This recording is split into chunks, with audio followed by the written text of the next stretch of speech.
In the past, we were taught certain essential skills that prepared us for a productive life. These skills were passed down from our grandparents, taught in schools, or even learned through trial and error. However, many of these life skills have fallen by the wayside, particularly with newer generations. Let's revisit these baby boomer era skills that are now seemingly irrelevant in today's world. In the era before caller ID became ubiquitous, memorizing phone numbers was a fundamental aspect of daily life. It wasn't just about convenience. It was a skill that tested and honed our memory abilities. Remembering our own home number, along with those of our friends and family members, required mental effort and practice. When the phone rang, there was a sense of anticipation and urgency. Without knowing who was calling, every incoming call had the potential for important information, whether it was a family member checking in or a friend making plans. Answering the phone promptly was a sign of respect and attentiveness to the person on the other end of the line. Furthermore, taking messages for others in the household was a common practice that demonstrated consideration and cooperation. It ensured that no important calls were missed and that communication within the family remained smooth and efficient. Writing down messages accurately and relaying them promptly underscored the importance of clear communication and reliability in interpersonal relationships. Road trips were, in the past, more than just journeys from one place to another. They were adventures filled with excitement and discovery. Having a navigator by your side added to the thrill as you relied on maps, road signs, and your own instincts to navigate unfamiliar territory. There was a sense of freedom and spontaneity that came with hitting the open road, making every trip a memorable experience. Sewing was not just a practical skill, but also a form of creative expression and self-sufficiency. Many women learned to sew at home or in school using patterns and sewing machines to create clothing that fit their individual style and preferences. From simple repairs to intricate designs, sewing allowed individuals to personalize their wardrobes and express their creativity. Cursive writing, with its flowing and elegant scripts, were once a staple in education. It added a personal and artistic touch to letters, notes, and documents, reflecting the writer's personality and style. Learning and mastering cursive was not only a practical skill, but also a form of self-expression and communication. Learning to draw was a significant milestone for teenagers, marking their transition to adulthood and independence. Manual transmission cars, with their clutch pedals and gear shifts, required skill, coordination, and a deep understanding of how the vehicle operated. While automatic cars have become more prevalent, knowing how to drive a stick shift was once considered a valuable skill that provided a deeper connection to the driving experience and a sense of mastery over the vehicle. In the past, balancing your checkbooks was not just a task, but a vital skill that taught individuals the basics of financial responsibility.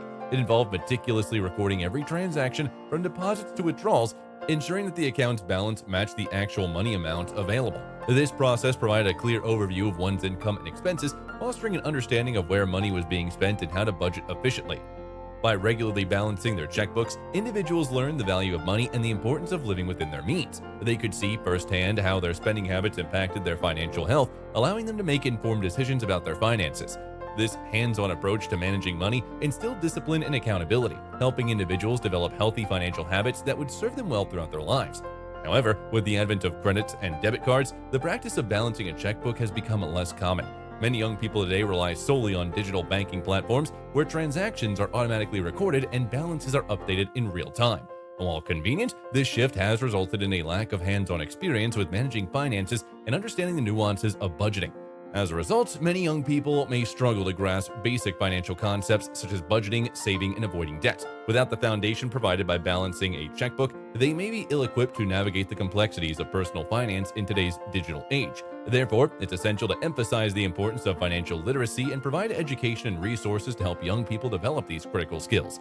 Before the internet became widely accessible, our alphabet skills were indispensable for a multitude of tasks, particularly in the realm of research and information retrieval. When we needed to look up definitions in dictionaries or find specific topics in encyclopedias, we relied on our ability to navigate alphabetical lists efficiently. In libraries, the card catalog was a central tool for locating books and resources. Each card in the catalog represented a book in the library's collection, organized alphabetically by author, title, and subject. To find information on a particular topic, researchers used their alphabet skills to locate the appropriate entry in the catalog. This required not only knowing the alphabet, but also an understanding on how to use the alphabetical order to quickly locate relevant information. Similarly, researching using encyclopedias involved a process of locating the correct volume and then finding information alphabetically within the volume. Whether it was a general encyclopedia or a specialized reference work, users had to navigate through alphabetical entries to find information they needed. This process required patience, attention to detail, and the ability to use alphabetization effectively.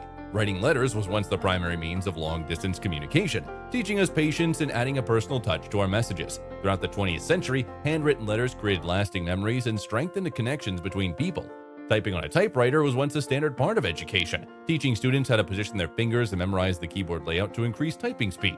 Maintenance tasks like loading paper and replacing ink ribbons were also essential skills. Using typewriters instilled a sense of detail orientation, as errors are required starting over.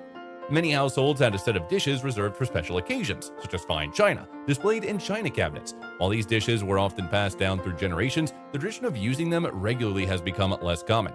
Dating in the past involved face-to-face interactions, genuine conversations, and getting to know someone deeply before committing. It was a slower, more intentional approach that required good social skills and hygiene.